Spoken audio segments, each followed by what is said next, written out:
Comme vous pouvez le voir, il y a beaucoup de personnes qui deviennent de plus en plus concernées sur l'avenir de YouTube. Est-ce que YouTube va mourir? Est-ce que YouTube est en train de mourir?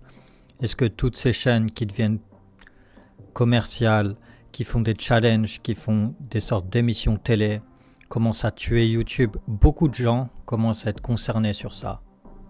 La réalité, c'est que j'ai une opinion assez différente sur ça. Il y a des YouTubeurs avec des millions d'abonnés qui font du gameplay. Criticals qui jouent à des petits jeux d'horreur avec littéralement 0 joueur. Il joue à des petits jeux d'horreur tranquilles comme s'il avait un abonné. Et il se fait toujours plaisir. Il fait des vidéos devant une caméra sans aucun cut. Même Momoeni des fois qui fait toujours ce genre de choses. Je pense pas que l'essence même de YouTube est mort. On peut toujours faire des vidéos devant une caméra sans coupure, sans montage, sans faire des choses exceptionnelles, sans faire une sorte de challenge à 2 millions d'euros. Je pense que c'est possible. Il y a toujours des grands youtubeurs qui le font, il y a toujours des petits youtubeurs qui le font. Ils sont toujours bien adorés, bien regardés. Je pense pas que l'avenir de YouTube est vraiment en jeu comme certaines personnes peuvent le prétendre dans leurs vidéos.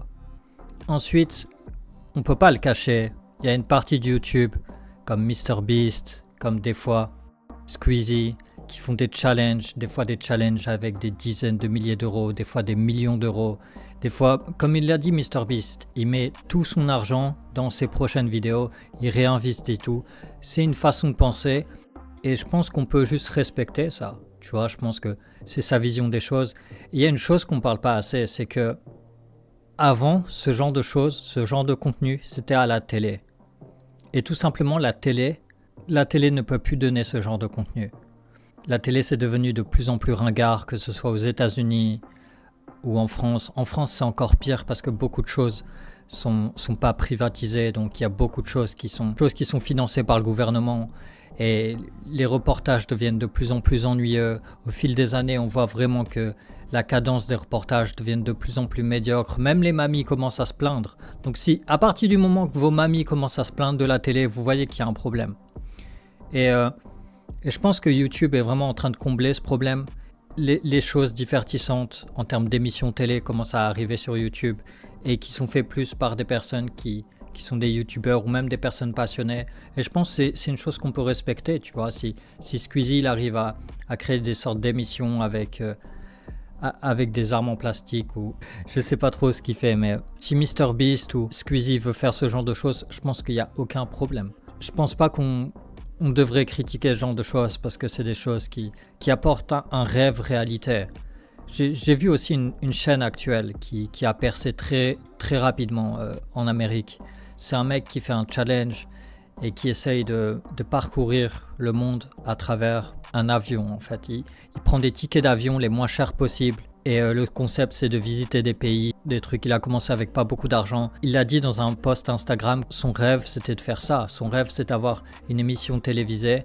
Et au fur et à mesure qu'il a grandi, il a vu que son rêve pouvait devenir réalité grâce à YouTube. Et c'est une chose à savoir, c'est que YouTube peut créer un bel avenir pour ça. Et donc, YouTube peut créer un avenir pour les personnes qui sont ambitieuses, qui mettent un peu d'argent dedans. Il y a vraiment des personnes qui arrivent toujours à percer avec peu d'équipement. Inoxtag, il n'a pas réussi avec un PC à 10 000 euros dès le début. Il a réussi avec les dons. Il y a un streamer pendant un an, un des meilleurs streamers au monde. J'arrive plus à savoir son nom. Je vais vous mettre une photo. Ce streamer-là, pendant un an, il a streamé avec un viewer. Il y a beaucoup de gens qui croient plus en la méritocratie sur YouTube. Bon, peut-être, c'est pas la même chose dans la société, parce que dans la société, on vit dans des classes sociales comme quoi il y a des personnes qui sont dans des classes sociales qui ont plus de chances que d'autres. C'est possible. Mais avec YouTube, à partir du moment que t'as une caméra, t'as un micro, t'as un ordinateur, à partir de ce moment-là, t'es au même niveau que les autres. Après, il y a des personnes qui peuvent mettre bien plus à travers des concepts à la MrBeast. Mais il y a toujours beaucoup de gens la plupart des gens, tu vois, qui réussissent toujours avec des concepts normaux. Donc je pense pas que YouTube vraiment commence à mourir. Je pense que YouTube commence à se ressusciter et on commence à avoir une sorte d'hybride où des YouTubeurs qui font des émissions télé et des YouTubeurs qui qui font des gameplays, des youtubeurs qui font des documentaires commencent à cohabiter ensemble. Et bien sûr, les youtubeurs qui font les émissions télé, ils font le plus de vues parce qu'ils mettent beaucoup d'argent dedans, donc forcément ça va attirer plus de monde. Une personne qui joue un jeu débile avec un petit commentary, c'est sûr il va pas faire des millions de vues. Des fois, il fait vraiment des millions de vues. C'est ça le truc, c'est que même les gens qui font des petits commentaries peuvent faire des millions de vues. Et est-ce que c'est vraiment le principe de YouTube ? Est-ce que le principe de YouTube, c'est vraiment faire des millions de vues ? Si c'est ton objectif, pourquoi pas ? Ok, pourquoi pas ? Mais je pense qu'il y a beaucoup de sujets à traiter sur YouTube. Il y a des gens qui veulent faire des documentaires. Il y a des gens qui veulent juste faire un gameplay tranquille. Il y a des gens qui veulent juste faire des montages de leurs streams qu'ils ont fait sur Twitch. Je pense que vraiment, YouTube commence vraiment à se diversifier. Et on n'est pas dans une plateforme qui... Je pense que YouTube avait beaucoup plus de problèmes en 2017 qu'en 2024. Je ne sais pas si vous vous rappelez, mais en 2017, il y avait une adpocalypse. J'arrive pas à le prononcer. Les publicités sur YouTube faisaient très peu d'argent. Et donc ça a ramené très peu de monde. Et c'était ça le problème en 2017, c'est que beaucoup de publicités se sont retirées à cause de PewDiePie qui avait fait une vidéo avec de l'humour noir. L'humour noir s'est pas passé aux yeux des personnes qui font des publicités, etc. Et donc ça fait que tous les revenus YouTube ont énormément baissé.